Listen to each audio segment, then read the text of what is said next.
Live happily with your lover. It's been a week since my beloved wife left this note and vanished. I stand motionless in the room, holding our engagement ring. How did it come to this? My name is James, a 43-year-old office worker. My wife, Sarah, also 43, is a housewife. Though we were never blessed with children, our life together was pure happiness. We traveled a lot together, and on days off from work, we'd go shopping or dine out. Of course, during our long marriage, we had our arguments.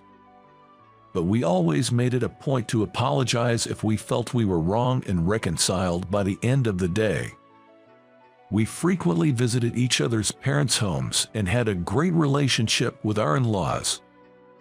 There seemed to be no issues. I always believed that our calm, happy days with my wife would last forever. However, the end of my blissful marital life with my loving wife came suddenly. When I returned home from work, the lights were off. Usually, since Sarah was home, the lights would be on. But that wasn't all. The front door, which would normally be locked, was unlocked, and there was no smell of a delicious dinner at all. Thinking she might be out, I called her cell phone, but she didn't answer, and she didn't even read my messages. An hour passed, then two, but Sarah did not return. Something felt very off.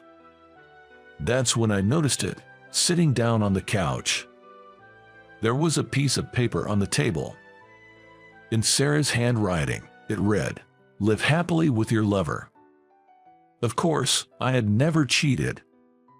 She must have misunderstood something. I needed to meet her and talk. Sarah isn't the type to socialize much. It is probably the family home that she would rely on in these situations. I immediately called her mother, Karen. "Karen, it's James. By any chance, is Sarah with you?" "Oh, James, you are back. Sarah isn't here, but I know where she is. However, she told me not to tell you." I was at a loss as to why she would say that. "What do you mean? She seems to suspect me of cheating, but I haven't done anything of the sort. I think she's misunderstood. I need to meet her and talk." I knew from Karen that she knew where Sarah was, so I begged Karen multiple times to let me see her. But Karen didn't tell me. "James, she didn't tell me in detail, but she said she'd thought about this for days. I understand you want to talk, but please, give her some space right now."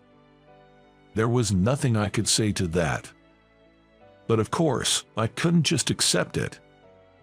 Even now, I wonder if my wife thinks I'm meeting with another woman. If only I could see her and clear up the misunderstanding. Nothing progressed and a week has passed. My wife hasn't returned. I took out the engagement ring from the bedroom closet. I was planning to give this ring to my wife today, on our 20th wedding anniversary. Truth is, I didn't have money when we got married. I couldn't afford an engagement ring, and we couldn't even have a wedding. I'm not into flashy things, so I don't need a ring or a wedding. Let's use that money for our daily expenses. That was a thoughtful proposal from my gentle wife, sensing our financial situation. Now that we're comfortable, I can gift it to her. But having a wedding at this age feels embarrassing. Yet, I wanted to properly convey my gratitude for these 20 years to my wife. This engagement ring was for that. During these 20 years, whether we were broke or distressed about not having children, she always stood by me and supported me. Will this ring, which I had prepared hoping for our continued happiness, ever fit on her finger? I held the engagement ring in my hand, feeling lost in our home. One day, the doorbell rang. When I opened the door, there stood a beautiful elderly woman. I didn't recognize her. As I was puzzled, the elegant old lady said, "I've been looking for you." I was more confused. Then she continued, "Nice to meet you, My name is Amy. I came here about your uncle. He mentioned wanting to leave you some assets.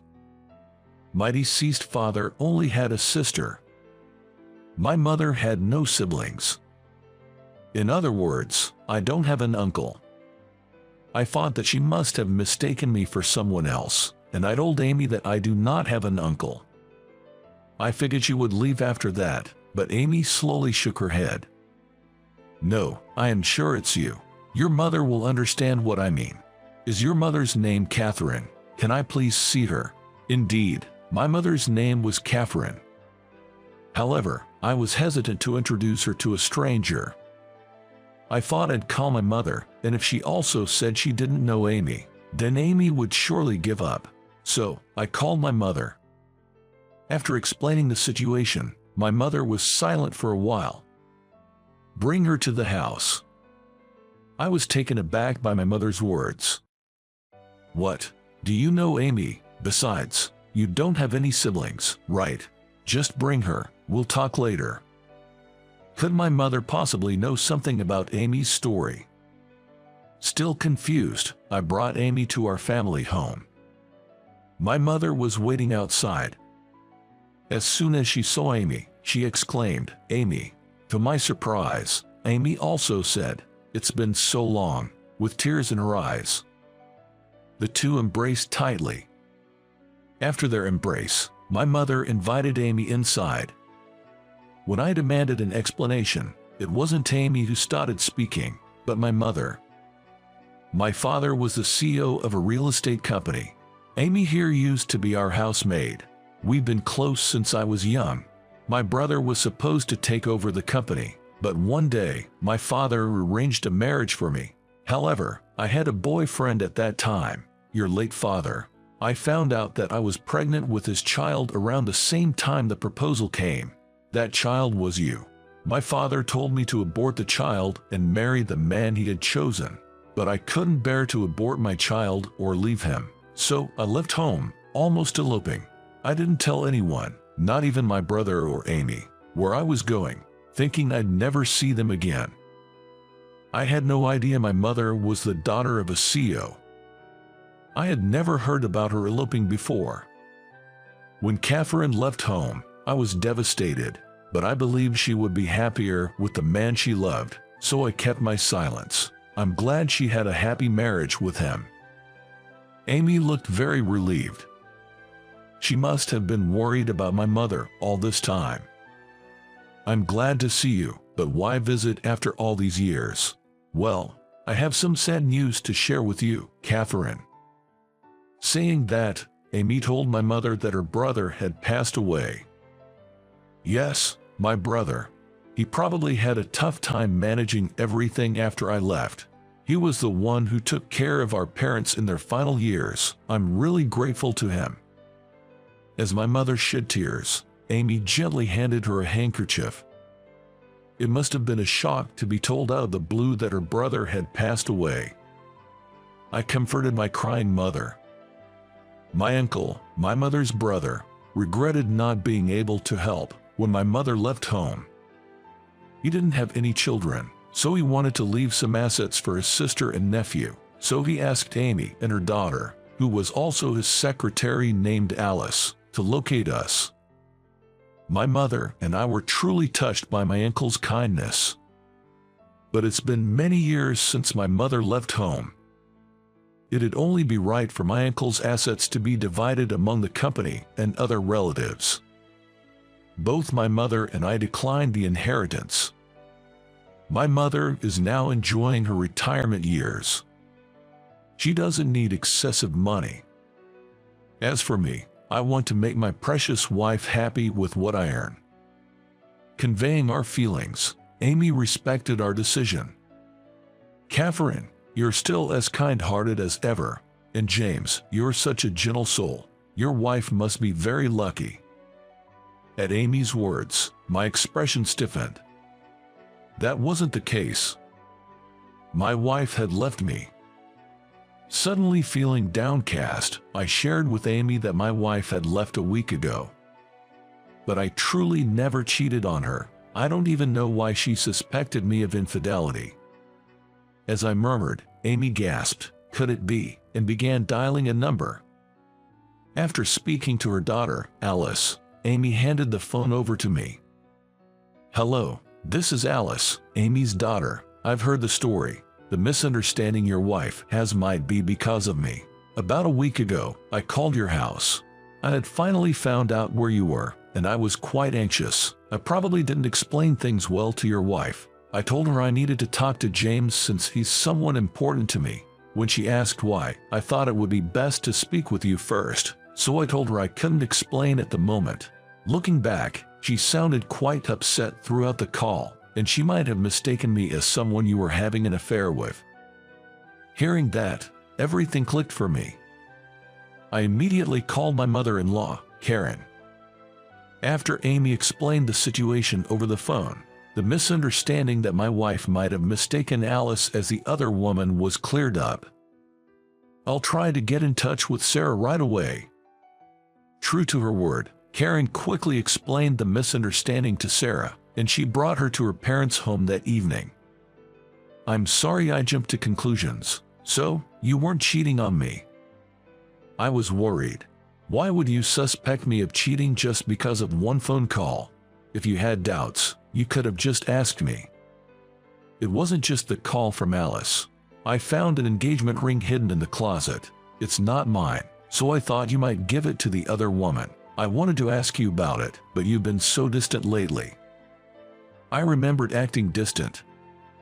When we first got married, I couldn't afford to buy a ring. So, for our 20th anniversary, I had saved up and planned to give her one, but I was quite embarrassed about the whole thing.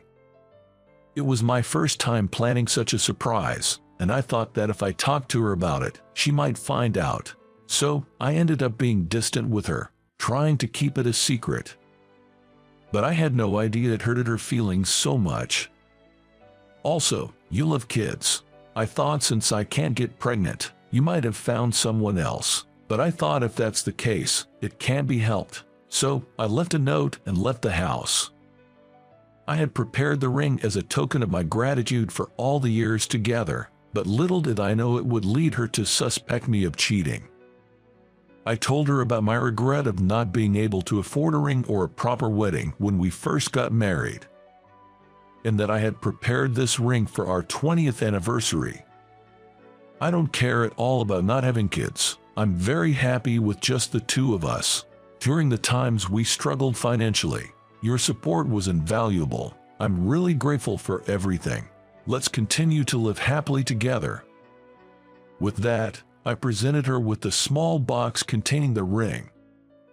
"I'm so glad I married you. From now on, I won't keep things to myself and will always discuss with you." Those words meant the world to me. I told my wife about my uncle's intention to leave us some inheritance, but she felt, just like I did, that it would be best to decline. However, we were touched by my uncle's kindness. Both of us, and my mother, were delighted that our ties with the relatives were rekindled. My mother had been regretting not being able to visit her parents' graves after falling out with them. Later on, my wife and I, along with my mother, visited the graves of my grandparents and my uncle. I'm set to meet with Amy and Alice after our visit to the gravesite. I had asked them to share stories about my mom's parents and her brother. It seems my mom's parents were a loving couple until the day they passed. I hope that Sarah and I can live just as happily together.